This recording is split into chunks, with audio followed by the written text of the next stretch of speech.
Good afternoon, ladies and gentlemen. The South Dakota Senate will now come to order.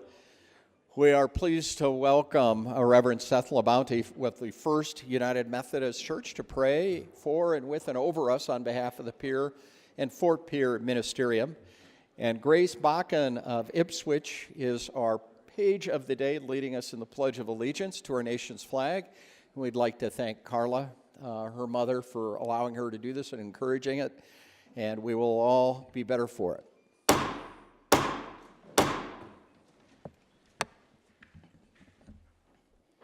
Let us pray. Most gracious and loving God, we have tasted your goodness in days gone by, and it has satisfied us. But now with this new day, we turn to you again for the breath of life that you have prepared for us, and for the guiding spirit that you pour out for your people. Lord, help us to empty ourselves of those things that hinder us from knowing the fullness of your love, and fill us with those things that tend to make us all that you want us to be. We need your presence, Lord. We need your anointing. Be with us, we pray, and make us whole. We ask this in your holy name. Amen. Amen. I pledge allegiance to the flag of the United States of America and to the republic for which it stands, one nation under God, indivisible, with liberty and justice for all. Secretary, call the roll, please. Senator Boland, Kamak, Cronin, Kurd, Ewing, Frerichs, Greenfield, Haverly, Heiner, Jensen, Kennedy, Killer, Klum, Kolbeck, Langer, Maher, Monroe, Nelson, Neseba, Netherton, Norstrup, Otten, Partridge, Peters, Rush, Russell, Sohold, Solano, Stalzer, Sutton, Tapio, Tiedemann, White, Wick, and Youngberg. Quorum present, Mr. President. Thank you, ma'am. Approval of the journal. Mr. President, the Committee on Legislative Procedure respectfully reports that the Secretary of the Senate has had under consideration the Senate Journal of the 6th day. All errors, typographical or otherwise, are duly marked in the temporary journal for correction, and we hereby move the adoption of the report. Senator Greenfield, Chair. Is there a second? All those in favor signify by saying aye. Those opposed, nay. Motion carried. Thank you very much. And we want to thank everybody who's watching and also remind folks that are watching that we'll have a joint memorial service for legislators who have passed at 3 o'clock. Also like to thank, and if we see them, I'm not sure they're back behind us, but obviously it's Tourism Day and our banquet tonight, and usually, like today, our Deadwood Days, individuals provide us food for breakfast and for lunch. And so when we see our friends from Deadwood today, we really thank them. And, Senator Ewing, you can thank them too. And I know Senator Kamak, you're pretty close too. So we're very, very grateful for all that they do here. And we are incredibly honored to have two physicians of the day here. We have first Catherine Mitchell. She's in Vermillion there. Just coming back home. We appreciate you back here. She is a family practice physician there, and I know has been kept busy, especially with the University of South Dakota. She just put food in her mouth. At the University of South Dakota, and she actually completed her medical degree from the great University of South Dakota School of Medicine in 2014 and did her residency, family practice in Rapid City, and we're sure glad you are one of the reasons that we not only expanded the slots, but are supporting the residency, ma'am. So thank you, Doctor. Dr. Mitchell, please give a round of applause. Thank you.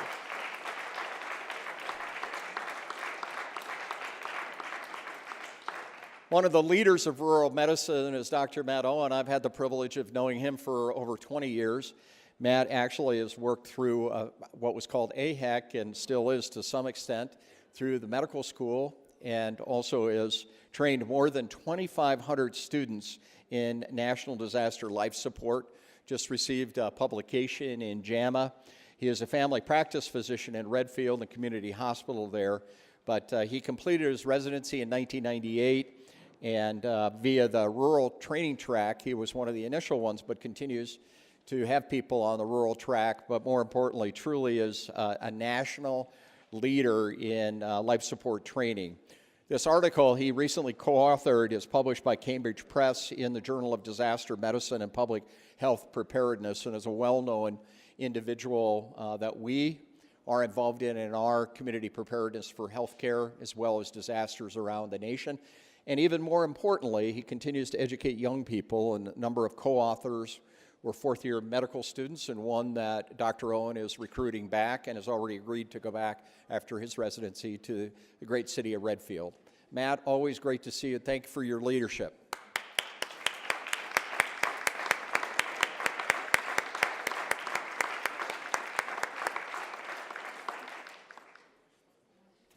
Okay.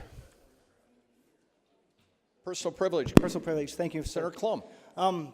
As many of you know, when we were done here last session, I go out to Wyoming to hang out with some friends. This past April, I was with my friends, and they introduced me to this woman up here. And I'd like you all to introduce you to my fiance, Sadie Wilson. Whoa! So, Whoa! Woo!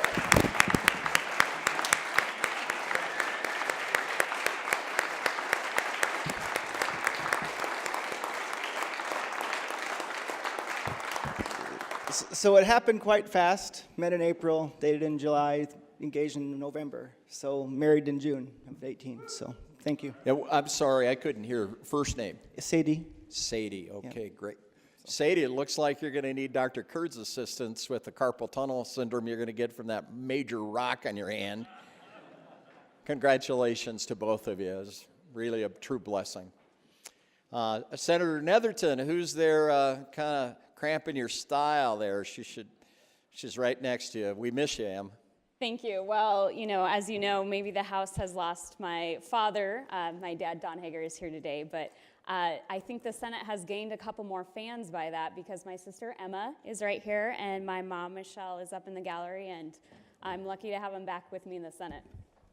Amen. Great to have you.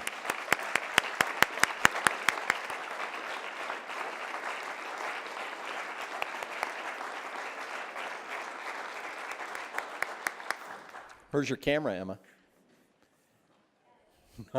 Great. That's excellent. Great to see you. Any other personal privileges? Okay, most of the preliminary work is what we would call housekeeping. And these are the reports of what the committee did. Oh, what? Personal privilege. Oh, at somebody else's desk? Yes, sir, you were too quick. May I have a personal privilege, Mr. President? As usual, Senator, it's my fault. Yes. Senator Haverly. Thank you, Mr. President. Well, I was quite surprised when I looked out in the hall and saw some loitering with a former senator, my lovely husband of 38-some years, something like that. Served here in the State House for 10 years, and I'm very proud of him, and he's got to go to a meeting, so he said, get it done quickly.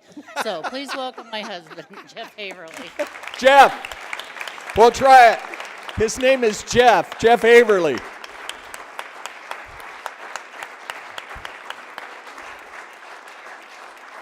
You know, not everybody knows this story, but the only reason that you were able to get that lovely bride is because she got for your whole unit, the pay organized. And, you know, as the payroll clerk, she's the one that saves you, so keep with that. Good to see you, brother. Thanks. Any other personal privileges using anyone else's desk? That's excellent. So we're going to have the reports of standing committees. This is done orally as required by the Constitution, although it's reported out on the computers anyway, but we need to comply with the law, and we do. Please proceed. The Committee on Judiciary reports that it has had under consideration Senate Bill 67 and recommends due pass as amended. Senator Rush, Vice Chair. Committee on Commerce and Energy reports that it has had under consideration Senate Bill 73 recommending due pass, and also does advise and consent to the confirmation and reappointment of Dale Clement, Rapid City, to the Board of Economic Development, the reappointment of Jeffrey A. Erickson, Sioux Falls, to the Board of Economic Development, and the reappointment of Michael Lucan of Watertown to the Board of Economic Development. And all three of these reappointments are to be placed on the consent calendar. And the Committee on Ag and Natural Resources reports that it has had under consideration Senate Bill 24 and recommends due pass as amended. Senator Kamak, Chair.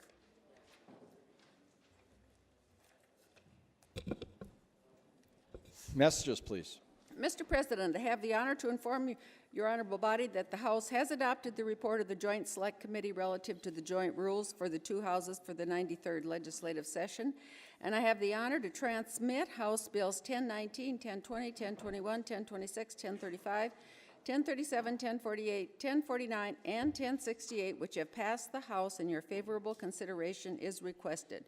Respectfully, Sandra Zinter, Chief Clerk. Motions and resolutions. Senate Concurrent Resolution Number 2, a concurrent resolution endorsing the right-to-work provisions of the South Dakota Constitution and in the Labor Management Relations Act that prohibit forced union membership. President Pro Tem has waived committee referral and will be placed on tomorrow's calendar. Next motion. Senator Curd moves that when we adjourn today, we adjourn to convene at 12:30 p.m. on Friday, January 19th, the 8th legislative day. All those in favor signify by saying aye. Those opposed, nay. Motion carried. Again, note 12:30. This is consideration of committee reports. Senator Curd moves that the reports of the Standing Committee on State Affairs on Senate Bill 13 and the Standing Committee on Health and Human Services on Senate Bill 32 of the Senate Journal be adopted. Is there a second? All those in favor of adoption signify by saying aye. Those opposed, nay. Motion carried. We have 8 Senate bills that need to be read in open session according to our Constitution, although they're enrolled, so people will be able to see them. Used to not keep track of these by computer, of course, and so that's why we have to do it orally, and then I'll read where the President Pro Tem has assigned the bill for hearing. Please proceed. Senate Bill 82, an act to revise certain provisions providing for the inspections of large passenger vehicles used by nonprofit organizations. Senate Bill 83, an act to authorize certain patriotic societies access to public schools. Senate Bill 84, an act to revise certain provisions regarding public records. Senate Bill 85, an act to require the legislature to use the rules of procedure as adopted by the preceding session of the legislature. Senate Bill 86, an act to revise certain requirements when a local unit of government sells surplus property through a real estate broker. Senate Bill 87, an act to revise certain provisions regarding the lawful possession of firearms in certain locations. Senate Bill 88, an act to revise certain provisions in regarding disinterment permits. And finally, Senate Bill 89, an act to establish term limits for members of the Board of Education Standards. Senate Bills 83 and 89 are assigned to education. Judiciary shall hear 84, 87. Local government 86, 88. State affairs 85. Transportation is assigned Senate Bill 82.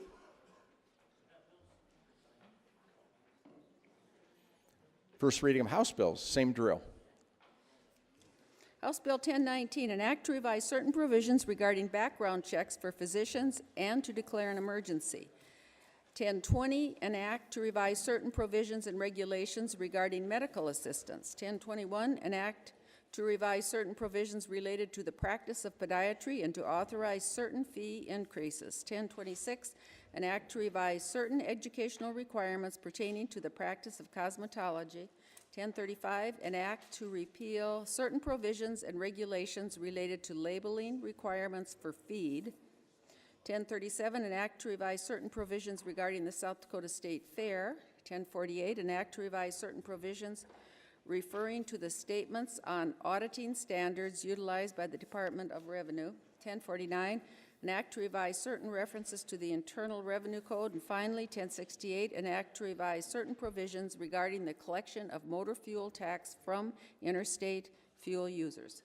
House Bill 1035 and 37 assigned to Agriculture and Natural Resources. Health and Human Services shall hear 1019, 20, 21, and 1026. Taxation 1048 and 1049, and Transportation is assigned to hear 1068. Now we have our consent calendar. That consent calendar is comprised of 4 bills. This is a calendar of bills that have come out of committee unanimously. They cannot require a 2/3 majority vote, and it's done for efficiency purpose for non-controversial bills. Any senator may remove it and have it debated tomorrow, and I've not received any notification of that.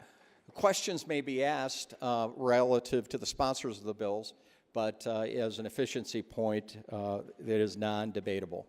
Please proceed with consent calendar. Senate Bill 23, an act to reduce the driver's license renewal requirements regarding the submittal of documentation of Social Security numbers and to update certain references to federal regulations. Senate Bill 41, an act to revise certain provisions regarding the registration of snowmobiles. Senate Bill 42, an act to revise certain provisions regarding the issuance of a motor vehicle title. And Senate Bill 17, an act to revise certain provisions regarding a division under the Department of Human Services. Senate Bill 23, 41, 42, and 17, having received a second reading, are up for consideration and final passage. Are there any questions, senators, on any of these bills? Senator Rush, please. Thank you, Mr. President. I have a question in regard to 23. Yes, please state your question, and I'm not sure. Do you know to whom to direct it? I'm not either. Okay. But is that affecting our qualification under the federal Homeland Security regulations if they change that requirement? Yes, Chair of Transportation. This was heard by the Transportation Committee, so. Would you like to hear the question again, sir? I would. Okay. Senator Rush's question was if Senate Bill 23 is a result of the Homeland Security Act laws or Real ID or anything that you're familiar with. The answer to that would be yes. Yes. Affirmative? Is that what he said?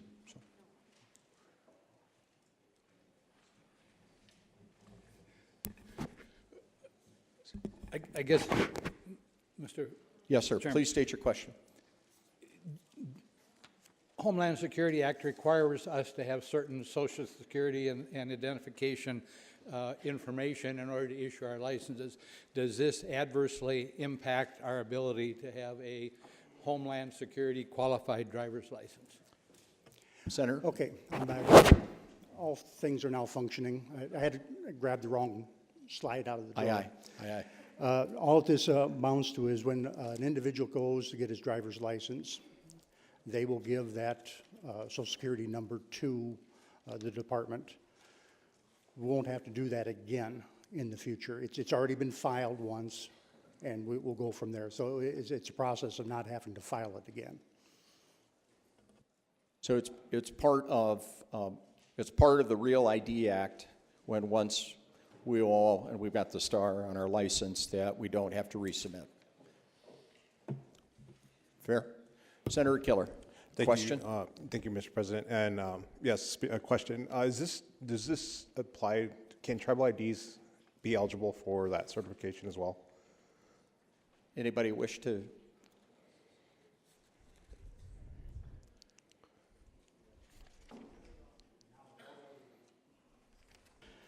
To my knowledge, all that we were talking about is that initial Social Security number when it was initially filed. Everything else goes as normal. Okay. We just want to the first time that you go to apply, that number is inserted. And from then, we don't touch it again. Okay. All right. Thank you for that answer, and I appreciate it. And just to kind of follow up on that, you know, I'll be voting against this because I oppose it. There's certain reasons why, but I brought a bill like a long time ago, and there's a big issue with Real ID, so I'll oppose it. Thank you. Thank you. This is a bill about driver's licenses. Any further questions? Any questions? Mr. President. Senator Greenfield. Thank you, Mr. President. I think I'd just like to pull this bill from the consent calendar if I might do so. Well, you just did. Very good. Thank Thanks. you. I will first need to see your ID.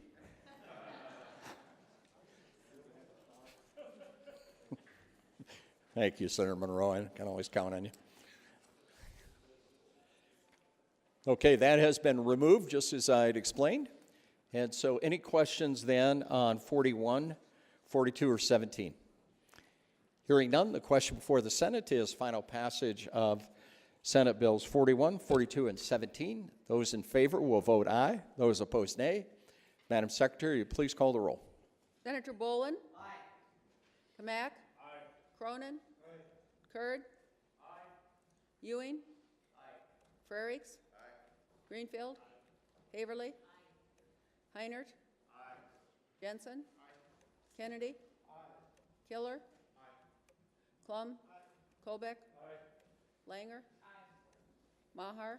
Aye. Monroe? Aye. Nelson? Aye. Nesseba? Aye. Netherton? Aye. Norstrup? Aye. Otten? Aye. Partridge? Aye. Peters? Aye. Rush? Aye. Russell? Aye. Soholt? Aye. Solano? Aye. Stalzer? Aye. Sutton? Aye. Tapio? Aye. Tiedemann? Aye. White? Aye. Wick? Aye. Youngberg? Aye. Mr. President, there are 35 yeas. Thank you. Senate Bills 41, 42, and 17, having received a majority vote of the members elect, are all three declared passed. Any title questions? Titles approved then. Now on to our debate calendar. We have 4 bills. Please proceed with 66. Senate Bill 66, an act to require each school board to provide certain information regarding school elections in the school board minutes. Senate Bill 66, having received a second reading, is up for consideration and final passage. Senator Bolin, thank you for yesterday, and good afternoon. Good afternoon, Mr. President, members of the body. Senate Bill 66 is a small bill that can be summed up in 4 words: more information, easily accessible. This bill will require schools once a year to put in their minutes some basic information concerning elections for the school board. The information will be specifically, first, the total number of registered voters on the date of the registration deadline. Secondly, the total number of voters that cast a ballot. Third, the percentage of registered voters who cast a ballot. And 4, whether or not the election was held in conjunction with a municipality or on the primary day, or on the primary election day in even-numbered years. If no contested election is held for the school board, then the school district must just simply state that in the minutes. This bill is an attempt to more easily and effectively inform voters on the electoral involvement of citizens in the school board elections, if any election occurs. Current law calls for the opening of the poll books, the canvassing of the next at the canvassing of those poll books at the next official meeting, the issuing of certificates of election, and the certification of election results by the county auditor. That is found in South Dakota Codified Laws 13-7-18. This bill increases the transparency in these results by placing more complete results in an easily accessible format in an official place, which would be the minutes. Now, some will say that this is an extra requirement on schools. I would like to address that issue very briefly. The real question should not be if requirements occur. In all areas of civic life, they do occur.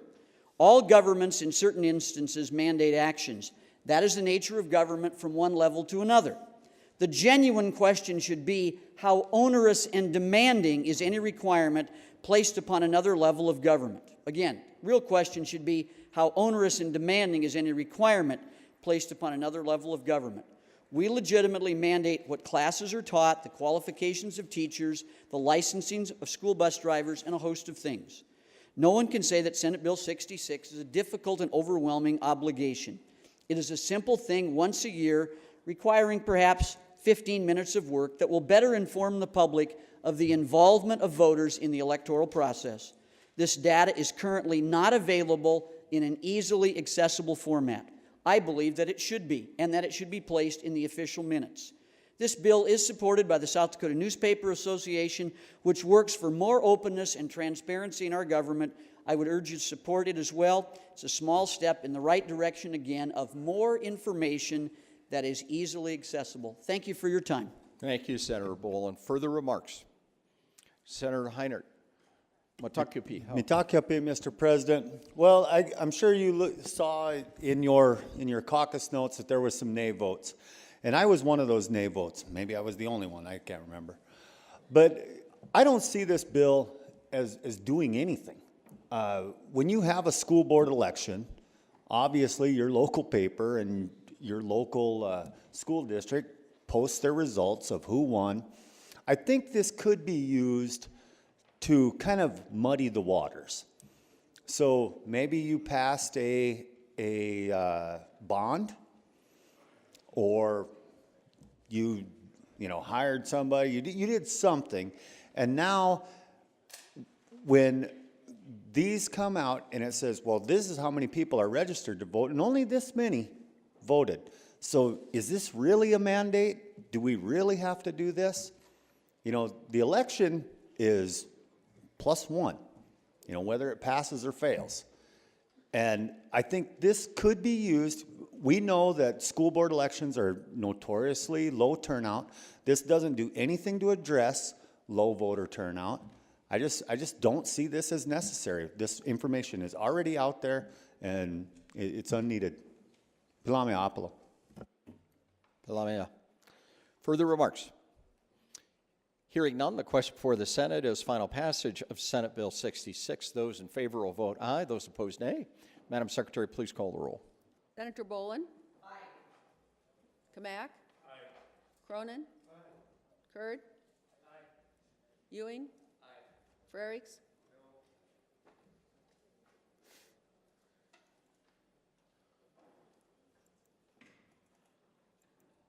Greenfield? Aye. Haverly? Heinert? No. Jensen? Aye. Kennedy? No. Killer? No. Klum? Aye. Colbeck? Aye. Langer? Aye. Maher? Aye. Monroe? Aye. Nelson? Aye. Nesseba? No. Netherton? Aye. Norstrup? Aye. Otten?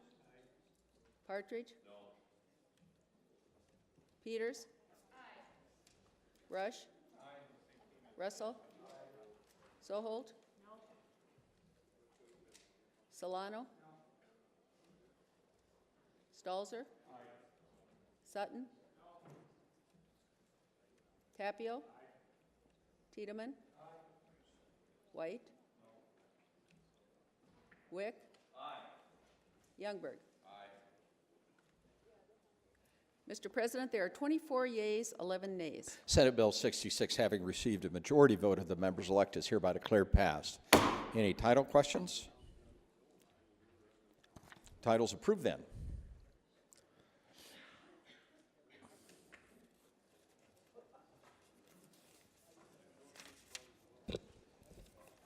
Senate Bill 9, an act to require fiscal notes for certain initiated measures and initiated amendments to the Constitution. Thank you. Senate Bill 9, having received a second reading, is up for consideration and final passage. Good afternoon, Senator Rotten. Good afternoon, Mr. President, and I think I'm focused again. If you remember last year, SB 77, and that was to apply a fiscal note to initiated measures or initiated amendments to the Constitution. My thought process at that time was just give the voters information on, is it going to cost you any money?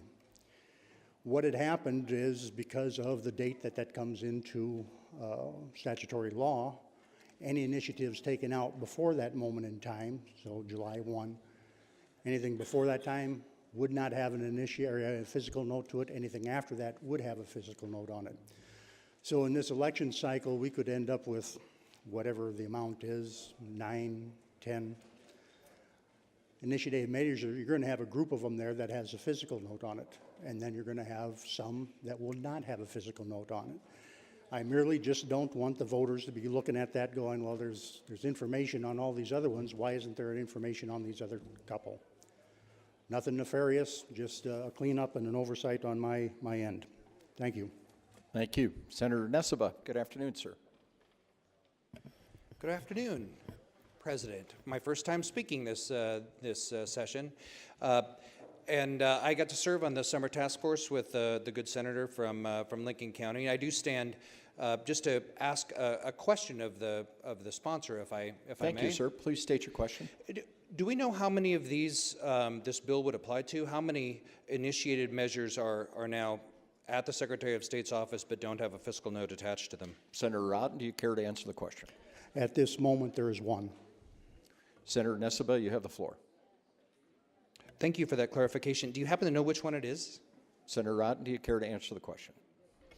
It is my understanding it is the measure on legalizing medical marijuana. Senator Nessebar, you have the floor. Thank you. He answered my question. Very good. Further remarks? Senator Bolin. Thank you, Mr. President. Very briefly, served on the task force as well. This bill came out of the task force with a 12-to-1 vote, so it was almost unanimous that this was a legitimate action of the committee. So just to make that point to the members. Thank you. Thank you, Senator. Further remarks? Hearing none, the question before the Senate is final passage of Senate Bill 9. Those in favor will vote aye. Those opposed, nay. Madam Secretary, will you please call the roll? Senator Bolin? Aye. Kamak? Aye. Cronin? Aye. Kurd? Aye. Ewing? Aye. Frerichs? No. Greenfield? Aye. Haverly? Aye. Heinert? No. Jensen? Aye. Kennedy? No. Killer? No. Klum? Aye. Kolbeck? Langer? Aye. Maher? Aye. Monroe? Aye. Nelson? Aye. Nessebar? No. Netherton? Northrup? Aye. Otten? Aye. Partridge? Aye. Peters? Aye. Rush? Aye. Russell? Aye. Soholt? Aye. Solano? Aye. Stalzer? Aye. Sutton? Tapio? Aye. Tiedemann? Aye. White? Aye. Wick? Aye. And Youngberg? Aye.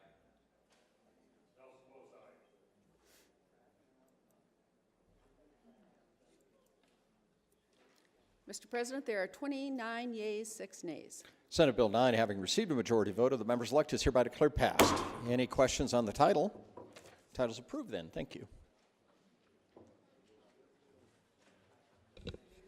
Senate Bill 20, an act to enact the State and Province Emergency Management Assistance Memorandum of Understanding.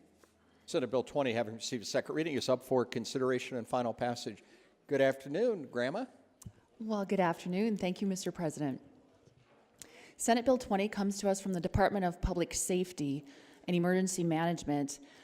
This will allow member states and provinces to share response resources for any type of emergency or disaster, whether natural, technological, or man-made. Because the agreement does not require a governor's declaration of a state of emergency, the bill would allow member states and provinces to share resources for planning trainings and exercises. An example of this would be anticipation of the Sturgis Rally that we had a few years ago for their 75th anniversary. We could use resources that were possibly closer than what we have in the state. Resources remain under the command and control and ownership of their home state or province, but are under the operational control of the on-scene incident commander. The home state or province can withdraw their resources at any time, and they are not obligated to send resources. States and provinces can request reimbursement for incurred cost. Also note that this agreement cannot be used to send National Guard resources across state lines. So I would appreciate your support. I think this is an important piece of legislation to utilize resources as we need them and be able to get people help faster in certain circumstances. Thank you, Senator Langer. Further remarks, Senator Heinert. Talk up, Mr. President. Question for the prime sponsor. State your question, please, Senator.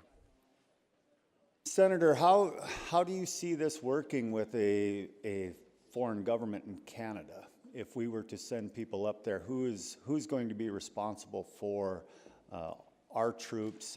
How do we know what Canadian law is? Senator Langer, do you care to answer the question?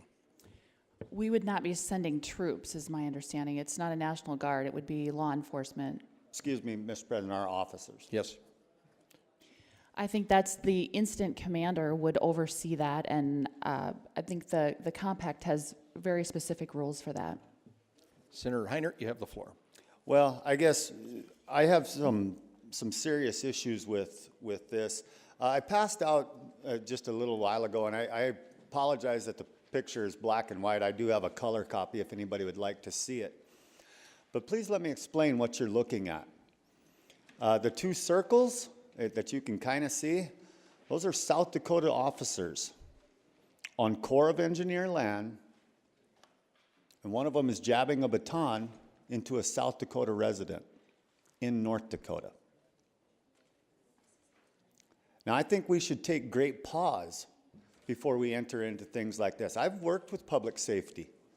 I talked to them about what happened at Standing Rock last year. And the requests that came in from North Dakota, I've got no problem if we're going to send officers, public safety people, to assist. But I don't think we need to be on the front lines. If we are going to assist another jurisdiction, then we do it in a way that doesn't put our officers in danger. I asked in committee, do we have any kind of control in sending our officers? Do we get to say, well, we'll handle crowd control, or we'll do traffic, or if you can't respond to a call because all of your officers are busy, we'll do that? And the answer was no. So when we get there, we're technically under their jurisdiction, and we're going to have to follow their laws. Might not be something that we know. North Dakota laws are different than ours. Canada's laws are different than ours. A Canadian officer doesn't know our laws. Nobody could answer the liability question. What if one of our officers were hurt? What if one of our officers hurt somebody? Who's on the hook? Is it the requesting jurisdiction, or is it South Dakota? I mean, we kind of entered these deals thinking, oh yeah, it's all well and good, we're going to help out. But we don't think them all the way through. And we end up with things like this. So I urge your defeat of this bill. Pilamia Apala. Pilamia. Senator Ewing. I was also had some involvement in this bill and visited with the agency on it. My understanding is if, say we did get a request from a neighboring state or province, that if we felt like we didn't want to participate with that, we can say no. And we were also told at the hearing that if say our people get up there and they're given orders, that responsibility lies on the state that we're in and in the agency that requested it. So, and our people are also don't have the liability or tort exposure against them either at the time. Thank you. Senator Kennedy, good afternoon, sir. Good afternoon, Mr. President. I would take a little different view of the compact statement regarding liability and immunity than the good senator just reported. As I read this, and I'll just read you the first sentence of Article 6 of the compact. Any person or entity of a participating jurisdiction rendering aid in another jurisdiction pursuant to this compact is considered an agent of the requesting jurisdiction for tort liability and immunity purposes. And what that means is if South Dakota requests that North Dakota send people to South Dakota and they come, we now become responsible in tort for the actions of the North Dakota people who have come here. And similarly, if North Dakota asks for our folks and we send them up to North Dakota, all of a sudden our people are going to be subject to North Dakota's tort and immunity laws. And I would agree with my good colleague here. I don't know what North Dakota's tort and immunity laws are. I don't know what Canada's are. I know what South Dakota's are. And so because I don't know those things, I would hesitate to support this bill. Thank you. Further remarks? Hearing no further remarks, Senator Russell. Thank you, Mr. President. My concern has to do with the last paragraph on page 3 of the bill, section 7.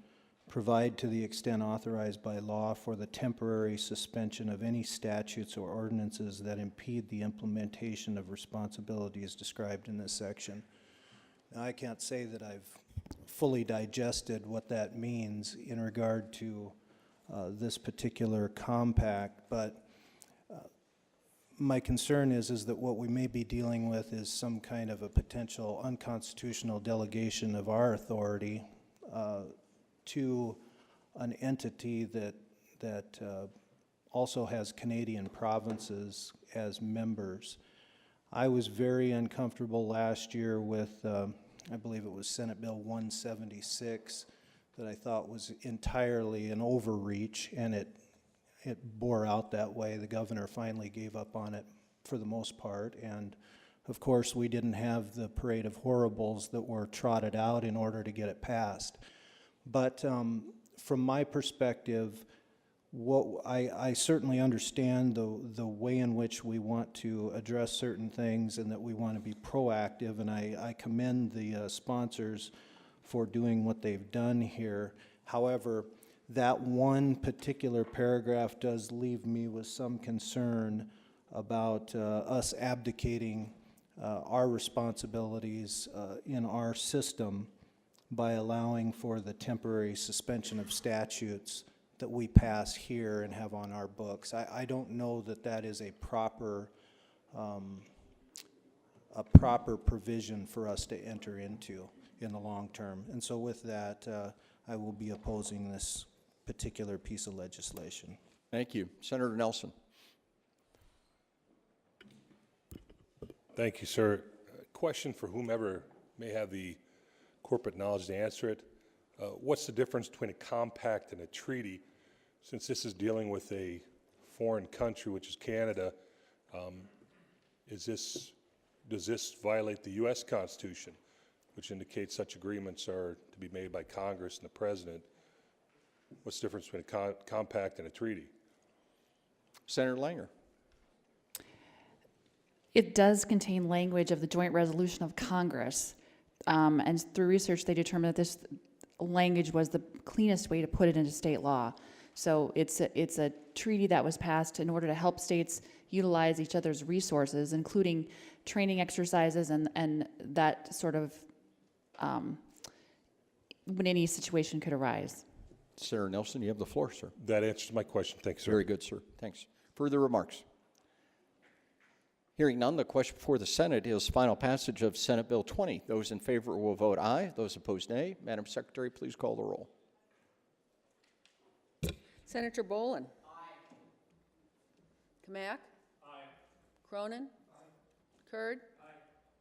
Ewing? Aye. Frerichs? Frary? Pardon? No. Greenfield? Haverly? Aye. Heinert? No. Jensen? No. Kennedy? No. Killer? Klum? No. Colbeck? No. Langer? Aye. Maher? No. Monroe? Aye. Nelson? Aye. Nessebar? No.